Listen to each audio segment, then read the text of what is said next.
Sioux Falls Farm Show, day number 1 as we're recording this. Hi, everyone. Jim Bartles here, along with Matt Nelson from our crew at KNUJ and the Inkstead, Minnesota Radio Network. Our guest on this broadcast, Todd Hultman, who we've talked to a number of times. He's from DTN. Always has a lot of interest in his seminars here, and they're every day. So we had the first one already. It'll be at 11 o'clock tomorrow and 11 o'clock on Friday again. Todd, marketing grain in times of surplus. I know you had a good crowd at that first one.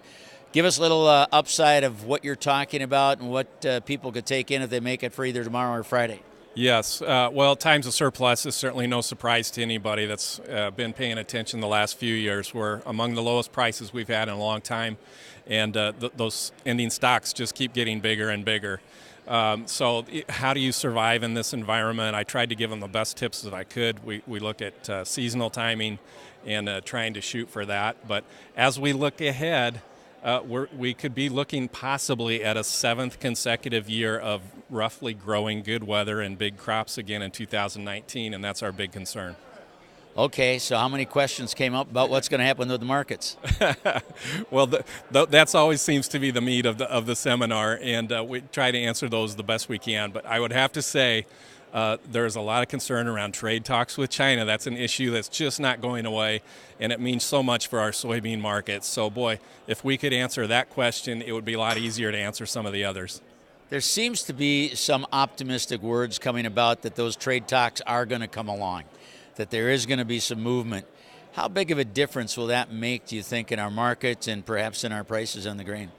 You know, the way things are sitting right now, I don't necessarily know that it would lift our soybean prices very much, except to say it would take a lot of bearish concern and relief out of the market because if that tariff hangs on, and I think we have to consider that possibility also, we're looking at much bigger soybean supplies, and that is a big price risk concern to the market right now. So on the upside, the benefits would come in time. They wouldn't be short term. But on the downside, that's a very big concern in 2019. Absolutely. Todd Hultman, grain specialist with DTN, based out of Omaha, and a very busy time for you guys always. Yep, always, yeah. Todd, we appreciate your time here. Real quick, last question. Yeah. The weather. You guys usually take a little forecast on the weather. What are you seeing in the crystal ball from what you guys know and look at? Yeah, overall, we're anticipating another good growing season in 2019. We do have some concerns perhaps at planting time. We could see a cold, wet pattern in the northern Midwest, and if so, that might be tough to plant some corn. All right, Todd Hultman, thanks a lot. We'll let you go. Thank you. Todd Hultman is with us. Real quick overview on the Sioux Falls Farm Show. Again, it is the 23rd through the 25th, so we got a couple more days. It'll be starting up on Friday, 9 to 5, rather on Thursday, 9 to 5, Friday, 9 to 4. 320 exhibitors here. There's and a huge crowd as we're doing this. Great turnout on day number 1. Again, SDSU is here. They'll be back with 2 more seminars, one at 1:30 on Thursday, and that one is going to be in regards to soybean gall midge. What do we know and what do we need to figure out? And they brought Adam Varnhorst, who's coming in, their entomologist. Also on Friday, Sarah Bowder will be here, agronomy specialist. And the topic is, what do you mean 5 bushels isn't significant? I think we can all figure that one out as well.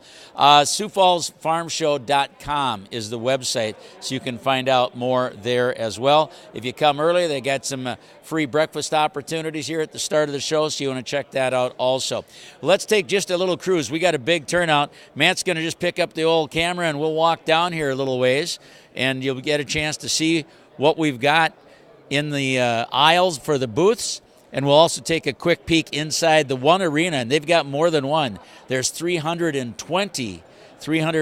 So, again, you're seeing right now, Matt's getting a little shot down the aisle, and you see everything on the one way, and this is as far as you can see, and believe me, it goes the other way as well. And then we'll just take a quick step into the arena, and you walk in here, and again, we're talking equipment, services, and so many things. So we'll just take a little peek here, and Matt will pan around, and then we'll wrap it up. But it's a big, big thing, and many, many opportunities. And do they have a great turnout today?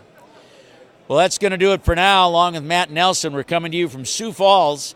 Easy to get to. If you're coming in off of I-90, You can go down on 29, come over, but basically it's not far off of the interstate at all, and easy to GPS it. Sioux Falls Farm Show, they also have got the Sioux Falls or the Sioux Empire Livestock Show going on here as well. So you've got that opportunities for 2 large shows.